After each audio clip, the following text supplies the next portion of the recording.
ایک بار حضرت عبد الرحمن بن عوف 8,000 درہم لے کر نبی پاک کے پاس آئے. کہتے حضور 8,000 ہیں، 4,000 گھر والوں کے لیے چھوڑے، 4,000 اللہ کی راہ میں آپ کے پاس لائے. 50% راہ خدا میں خرچ کیا.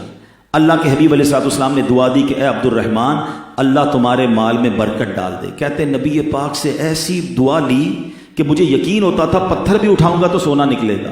میری ہر بزنس ڈیل کامیاب ہوتی چلی گئی. اور یہ حال ہوا کہ جب آپ کا وصال ہوا تو اتنا سونا آپ نے چھوڑا تھا کہ ترکہ تقسیم کرنے کے لیے کلاڑے کے ذریعے اس سونے کو توڑا جا رہا تھا اور توڑنے والوں کے ہاتھوں میں چھالے پڑ گئے. اتنا بڑا سرمایہ حضرت عبد الرحمن بن عوف چھوڑ کر گئے. اسٹارٹ کیا کیا تھا؟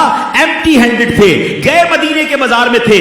خودداری تھی، اہل بیت کی خدمت تھی، سخاوت تھی. اللہ نے کیسی برکت ڈال دی. آپ سے پوچھا گیا کہ جناب اتنی ترقی کیسے کر لی؟ کہتے میرا بزنس کا ایک ہی فارمولا تھا، میں چھوٹے نفع کے اوپر مال گما دیتا تھا، میں چھوٹے نفع پر سیل آؤٹ کرتا تھا، ہول سیل میں بڑا کام کرنے کی کوشش کرتا تھا، پروفٹ زیادہ نہیں رکھتا تھا. کمال کا آپ کا فارمولا تھا. سچ یقیناً تھا، ایمانداری یقیناً تھی، مگر سبحان اللہ جب نبی پاک کی دعائیں بھی ساتھ تھیں تو ترقی ہوتی چلی گئی. حضرت عبد الرحمن بن عوف کے بارے میں آتا ہے کتنی سخاوت کی، اللہ کی راہ میں کتنا خرچ کیا. سبحان اللہ. سنتے جائیے اور اپنے جذبہ سخاوت کو بھی اور بڑھاتے جائیے. حضرت عبد الرحمن بن عوف کے ایسے غنی تھے، نبی پاک فرماتے ہیں میری امت کے مالداروں میں سب سے پہلے عبد الرحمن بن عوف جنت میں داخل ہوں گے.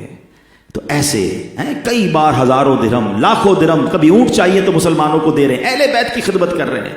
تو اللہ ہمیں ان کا صدقہ عطا فرمائے. تو بزنس کمیونٹی کے لیے پیغام یہ ہے کہ ایمانداری سے کام کریں، سچائی کے ساتھ کام کریں. حدیث پاک کا مضمون ہے کہ امانت دار اور سچا تاجر قیامت کے دن صدیقین، انبیاء اور شہداء کے ساتھ ہوگا.